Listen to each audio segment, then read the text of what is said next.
Hello ನಾ ಬೆಂಗಳೂರಿಂದ ಮೇಘ ಮಾತಾಡತ್ತೀನಿ. ಹಾ ಮಗಳ ಆರಾಮದಿ? ಅವ್ವ ಅದನ್ನೆಲ್ಲ ಬಿಡ. ನಮ್ಮ ಎಕ್ಸಾಮ್ ಸನೇಕ್ ಬಂದಾವ. ಕಾಲೇಜ್ದಾಗ ಫೀ ಕೇಳತ್ತಾರ.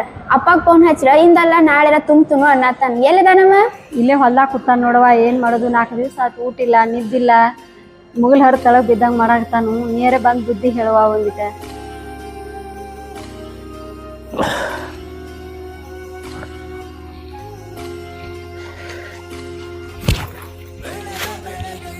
ಯಪ್ಪ ಏನ್ ಮಾಡತ್ತಿ?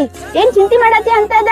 ದೇಶಕ್ಕ ಅನ್ನ ಕೊಡು ರೈತ ಅದೀನಿ, ನೀನ ಅನ್ನ ಬಿಟ್ಕೊಂಡುದು? ಮಗಳ, ರೈತ ದೇಶದ ಬೆನ್ನೆಲು. ಒಕ್ಕಲಿಗೆ ಬಿತ್ತದಿದ್ದರೆ ಬಿಕ್ಕುವುದು ಜಗವೆಲ್ಲ.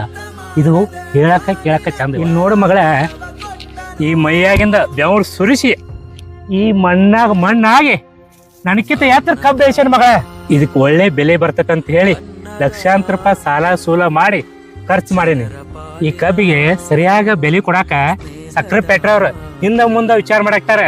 ಈ ಹೊಲದಾಗ ದುಡಿ ರೈತ ರೋಡ್ ಮ್ಯಾಗ ಕೂತ ಸ್ಟ್ರೈಕ್ ಮಾಡೋ ಪರಿಸ್ಥಿತಿ ಬಂದೈತಿ ನಮ್ಗ.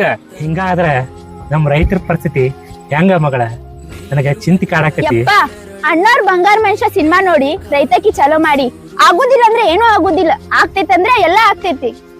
ಆಳು ಕೈಗಳಿಗಿಂತ ದುಡಿ ಕೈ ಶ್ರೇಷ್ಠ ಅಂತ ಹೇಳಿ ತೋರಿ. ರೈತರ ಅಷ್ಟೇ ಅಲ್ಲ, ರೈತರ ಮಕ್ಕಳ ನಾವು ಕೂಡ ಈ ಹೋರಾಟದಾಗ ಭಾಗಿಯಾಗಿ ರೈತರಿಗೆ ನ್ಯಾಯ ಸಿಗುತ್ತನ ಬಿಡುದ್ ಬೇಡ. ಬನ್ನಿ, ದೇಶದ ಬೆನ್ನೆಲುಬಾದ ರೈತನಿಗೆ ಬೆನ್ನೆಲುಬಾಗಿ ನಿಲ್ಲೋಣ. ಹಸಿವನ್ನು ನೀಗಿಸುವ ನೇಗಲ ಯೋಗಿಗೆ ಕೃತಜ್ಞತೆಯನ್ನು ಸಲ್ಲಿಸೋಣ. ಅನ್ನದಾತ ಅನ್ನದಾತ